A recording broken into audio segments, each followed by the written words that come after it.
இன்றைய தினம் இலங்கை அரசியலிலும் பொருளாதாரத்திலும் ஒரே நாளில் 2 முக்கியமான செய்திகள் வெளியாகி இருக்கின்றன. ஒரு பக்கம் பார்த்தோம்னு சொன்னா 46 ஆண்டுகளாக அமலில் இருக்கின்ற பயங்கரவாத தடை சட்டம் PTAயை இந்த அனுரவினுடைய இந்த அரசானது ரத்து செய்ய தயாராகி இருப்பதாக ஒரு செய்தி வெளியாகி இருக்கின்றது.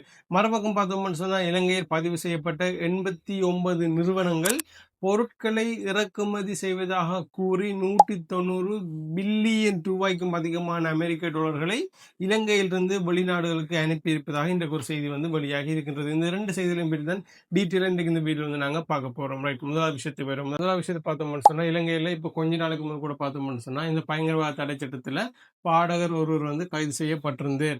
அப்படி பார்த்தோம்னு சொன்னால் இந்த இலங்கையில் இந்த பயங்கரவாத தடை சட்டத்தின் மூலமாக நிறைய பேர் இதுவரைக்கும் கைது செய்யப்பட்டிருக்கிறார்கள். இன்னும் நிறைய பேர் இந்த சட்டத்தின் கீழே தடுத்து வைக்கப்பட்டிருக்கிறார்கள். இந்த சட்டத்தினை நீக்க வேண்டும்னு சொல்லி நிறைய அரசியல்வாதிகளும் சரி, நிறைய அமைப்புகளும் சரி, பொதுமக்களும் சரி தொடர்ச்சியாக பல போராட்டங்களை நடத்தி வருகிறார்கள் பல ஆண்டு காலமாக. இந்த சட்டத்தை பார்த்தோம்னு சொன்னா 1979 ஆண்டு கொண்டு வரப்பட்ட இந்த சட்டமாகும். இப்ப வரைக்கும் அமலில் இருக்கின்ற ஒரு மிகவும் ஒரு முக்கியமான நிறைய அதிகாரங்களை கொண்ட இந்த சட்டமாகும். இந்த சட்டம் தொடர்பாக இன்றைய தினம் பார்த்தோம்னு சொன்னா நாடாளுமன்றத்தில் ஜனாதிபதி அவர்கள் உரையாற்றி இருக்கிறார். ஜனாதிபதி அவர்கள் என்ன சொல்லியிருக்கிறேன்னு சொன்னா 1979 ஆண்டு தற்காலிக சட்டமாக கொண்டு வரப்பட்ட பிரிவென்ஷன் ஆஃப் டெரரிசம் ஆக்ட் PTAயை அடுத்த சில மாதங்களில் முழுமையாக ரத்து செய்யப்படும் என்று சொல்லி ஜனாதிபதி அவர்கள் நாடாளுமன்றத்தில் அறிவிச்சிருக்கிறார். 46 ஆண்டுகளாக இந்த சட்டம் தொடர்ந்த நிலையில் மனித உரிமை அமைப்புகள், சிவில் சமூக அமைப்புகள் மற்றும் பல அரசியல் கட்சிகள் தொடர்ச்சியாக இதற்கு எதிர்ப்பு தெரிவித்து வருகிறார்கள். ஜனாதிபதி அவர்கள் என்ன சொல்லுகிறான்னு சொன்னா புதிய சட்டமானது பயங்கரவாதத்தை விட ஒழுங்கமைக்கப்பட்ட குற்றங்களை மட்டுமே இலக்காக கொண்டிருக்கும் சொல்லியிருக்கிறார். அதாவது இந்த பயங்கரவாத தடை சட்டத்தினை நீக்கிவிட்டு இந்த பயங்கரவாத தடை சட்டம் இன்னும் சில மாதங்கள் முழுமையாக ரத்து செய்யப்படும் சொல்லியிருக்கு. முழுமையாக ரத்து செய்த பிற்பாடு புதியதொரு சட்டத்தை கொண்டு வர போறாங்க. அந்த புதிய சட்டமானது பயங்கரவாதத்தை விட ஒழுங்கமைக்கப்பட்ட குற்றங்களை மட்டுமே இலக்காக கொண்டிருக்கும் சொல்லி ஜனாதிபதி சொல்லியிருக்கிறார்.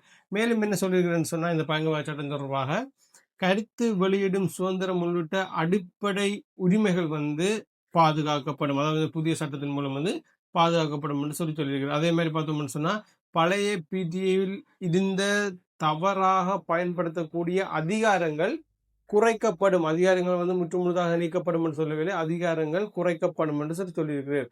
புதிய சட்டமானது வெளிப்படைத்தன்மையுடன் கொண்டு வரப்படும் என்று சொல்லி ஜனாதிபதி அவர்கள் தெரிவிச்சிருக்கிறார். அதே நேரம் பார்த்தோம்னு சொன்னா முந்தைய அரசாங்கம் கொண்டு வந்த ஆன்லைன் சேஃப்டி ஆக்ட், அதாவது சமூக வலைத்தளங்களில் நாங்கள் சில பதிவுகள் பதிவிடுறது தொடர்பாக ஒரு சட்டம் ஒன்று இருக்கின்றது. சமூக வலைத்தளத்தில் நாங்கள் கண்ட மாதிரி பதிவுகள் பதிவு செய்ய முடியாது. அப்படி பதிவு செஞ்ச அதாவது அந்த ஆன்லைன் சேஃப்டி ஆக்டுக்கு அந்த சட்டத்தை மீறி நாங்கள் பதிவு செய்வோமா இருந்தால் அந்த சட்டத்தை பயன்படுத்தி எங்களை கைது செய்ய முடியும். அந்த சட்டத்தையும் பார்த்தோம்னு சொன்னால் தற்போதைய வடிவில் நடைமுறைப்படுத்தப்படாது என்றும் அதில் திருத்தங்கள் செய்து அமைச்சரவை ஏற்கனவே அனுமதி வழங்கியுள்ளதாகும். அதில் திருத்தங்களை செய்யறதுக்கு அமைச்சரவை ஏற்கனவே அனுமதிகள் வழங்கியுள்ளதாகும் ஜனாதிபதி அவர்கள் தெரிவிச்சிருக்கிறார். இந்த 2 மாற்றங்களும், அதாவது இந்த பயங்கரவாத தடை சட்டம் இன்னும் சில மாதங்கள் முழுமையாக ரத்து செய்யப்படும் சொல்லி 46 ஆண்டுகளாக ரத்து செய்யப்படாத இந்த சட்டமானது இனிமேல் இன்னும் ஒரு சில மாதங்களில் ரத்து செய்யப்படும் சொல்லி ஜனாதிபதி அனுரகுமார திசாநாயக்க அவர்கள் தெரிவிச்சிருக்கிறார். அதே மாதிரி இந்த ஆன்லைன் சேஃப்டி ஆக்ட் அந்த சட்டமானது தற்பொழுது உள்ளது போல நடைமுறைப்படுத்தப்படாமல் அதிலேயும் சில மாற்றங்கள் சில திருத்தங்கள் செய்யப்படும் சொல்லியிருக்கிறார். இந்த 2 மாற்றங்களையும் பார்த்தோம்னு சொன்னா இலங்கையின் சட்ட அமைப்புல மிகப்பெரிய மாற்றங்களாக பார்க்கப்படுகின்றது. உண்மையிலே இந்த பயங்கரவாத தடை சட்டம் ரத்து செய்யப்படுமா, ரத்து செய்த பிற்பாடு கொண்டு வரப்படுகின்ற அந்த புதிய சட்டமானது இந்த பயங்கரவாத தடை சட்டத்தை விட மிகவும் அதிகாரங்கள் கூடிய ஒரு சட்டமாக இருக்க போகின்றதா, அல்லது மக்களினுடைய கருத்து சுதந்திரத்துக்கு வழிவிடக்கூடிய ஒரு சட்டமாக இருக்குமான்னு சொல்லி நாங்கள் வெயிட் பண்ணி தான் பார்க்கணுமா. அடுத்த விஷயம் என்னன்னு சொன்னா இலங்கையில பார்த்தோம்னு சொன்னா நீதிமன்றத்துல ஒரு விடயம் ஒன்று வெளியாகி இருக்கின்றது. அது என்ன விடயம்னு சொன்னா இலங்கையில 89 நிறுவனங்கள்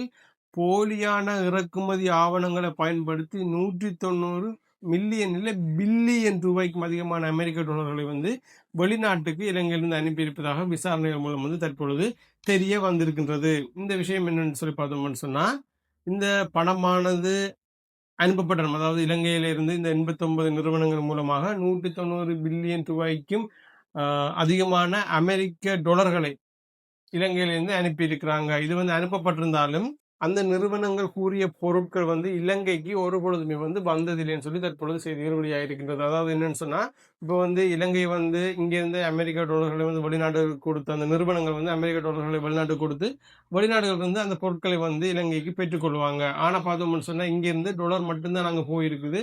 அங்கிருந்து இலங்கைக்கு எந்த விதமான பொருட்களுமே வந்து கிடைக்கப்பெறவில்லை. இந்த 89 நிறுவனங்களையும் பார்த்தோம்னு சொன்னா 36 நிறுவனங்கள் வந்து தீவிரமான விசாரணைக்கு தற்பொழுது உட்படுத்தப்பட்டிருக்கின்றது. மேலும் பார்த்தோம்னு சொன்னா 10,151 வங்கி பரிமாற்றங்கள் மூலம் மட்டும் வந்து சுமார் 75 பில்லியன் ரூபாய் வந்து வெளிநாட்டுக்கு அனுப்பப்பட்டிருப்பதாக செய்திகள் தற்போது வெளியாகி இருக்கின்றது.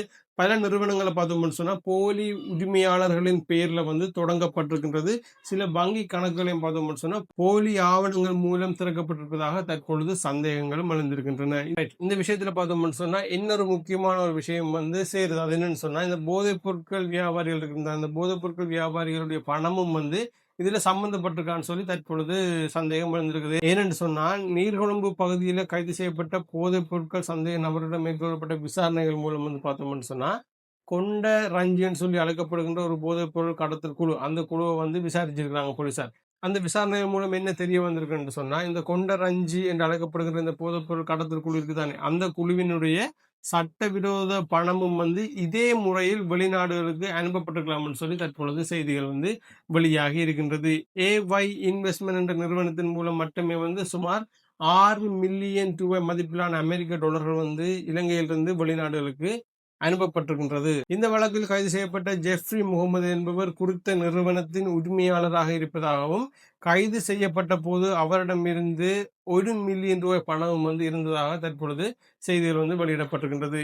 இந்த நபர் அதாவது இந்த கைது செய்யப்பட்ட ஜெஃப்ரி முகமது வருகின்ற ஜூலை மாதம் 9ஆம் தேதி வரை விளக்கமறியல் வைக்க நீதிமன்றமானது உத்தரவிட்டிருக்கின்றது. இந்த 2 விடயங்களையும் பார்த்தோம்னு சொன்னா ஒருபுறம் பார்த்தோம்னு சொன்னா இலங்கை அரசாங்கமானது பயங்கரவாத தடை சட்டத்தினை வந்து ரத்து செய்துவிட்டு புதியதொரு சட்டத்தினை வந்து கொண்டு வருவதற்கான ஆயத்த வேலையில வந்து தொடங்கி இருக்கிறாங்க. அதே நேரம் பார்த்தோம்னு சொன்னா இங்கால பக்கம் பார்த்தோம்னு சொன்னா இலங்கையிலிருந்து 89 நிறுவனங்கள் மூலம் போலி ஆவணங்களை எல்லாம் தயாரித்து 190 பில்லியன் ரூபாயினை வந்து பண மோசடி வந்து நடைபெற்றிருக்கின்றது. இந்த பயங்கரவாத தடை சட்டம் வந்து ரத்து செய்வது தொடர்பான உங்களுடைய கருத்துக்களையும் வந்து அதே நேரத்தில் வந்து இலங்கையில இவ்வாறான பெரிய அளவிலான நிதி மோசடிகள் நடைபெறுவது தொடர்பான உங்களுடைய கருத்துக்களையும் வந்து பயங்கரவாத தடை சட்டத்துக்கு பதிலாக கொண்டு வரப்படுகின்ற இந்த புதிய சட்டமானது உண்மையிலேயே மக்களுக்கு கருத்து சுதந்திரத்தினை வழங்குமா? அதே மாதிரி இவ்வாறான பெரிய அளவிலான நிதி மோசடிகள் பெரிய அளவிலான கிரைம் செய்கிறார்களுடைய எண்ணிக்கையும் வந்து அந்த குற்றங்களும் வந்து குறையுமா என்பது தொடர்பான உங்களுடைய கருத்துக்களை வந்து கமெண்ட் செக்ஷனை பதிவு செய்யுங்க. இன்னொரு முக்கியமான செய்தியோடு உங்களை சந்திக்கிறேன். நன்றி.